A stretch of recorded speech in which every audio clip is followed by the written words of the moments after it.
If you want to build a strong person for yourself, a strong life, you've got to look for alternative ways of escaping from that life or building a life that you don't want to escape from. I don't cover weed much on this channel, but I've done weed in my own past. So when somebody says to me, which is more dangerous, alcohol or weed, or what would you prefer, alcohol or weed, you know, this is probably not the video that you're looking for if you want to change over to weed. But I think it's just part of the same problem. You know, when you're asking those types of questions, you're looking around for to replace one drug with another drug, right? You're unplugging yourself from that umbilical cord, which is the alcohol. So you've stopped the flow of the alcohol. You're trying to unplug yourself from the alcohol. Think about it like an umbilical cord, and instead of looking to cut the umbilical cord off and start living on your own terms, you're walking around with the end of the umbilical cord in your hand, looking for another place to plug the fucking thing back into, you know? So it's same type thinking, you know, it's instant gratification thinking. Similar to smoking and vaping, you know, I've seen a lot of people, they give up smoking and they just plug themselves back into the vaping habit. You know, I used to do this myself, right? And it looks as ridiculous. I used to stop smoking cigarettes and start smoking cigars when I was drinking, and convince myself that I wasn't smoking, or that it was less damaging to myself because I wasn't inhaling when I was inhaling, you know. Go back to, who said that? Bill Clinton.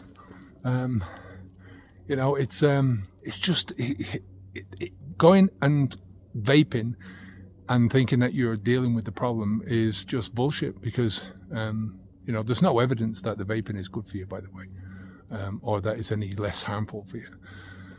Now, I think what you have to do is you have to unplug, as I said, from the alcohol, and cut off the possibility of plugging that umbilical cord back into anything else. If you want to build a strong person for yourself, a strong life, you've got to look for alternative ways of escaping from that life, or building a life that you don't want to escape from, right? You know, any drug, all drugs in that sense have got a trade-off.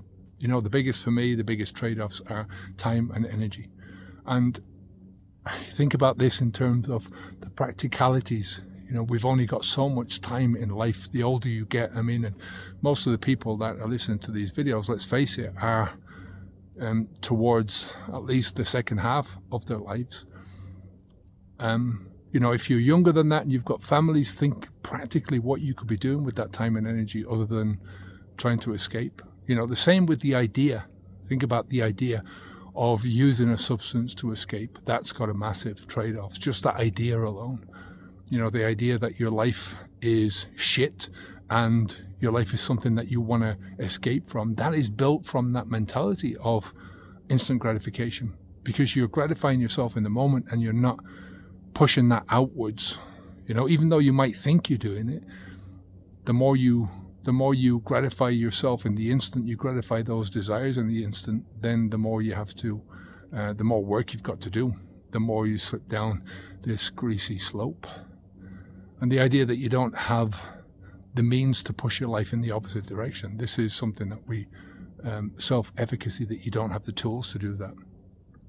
The idea of coping with life, you know, having to escape from life. Like I said, you build a life that you don't want to escape from.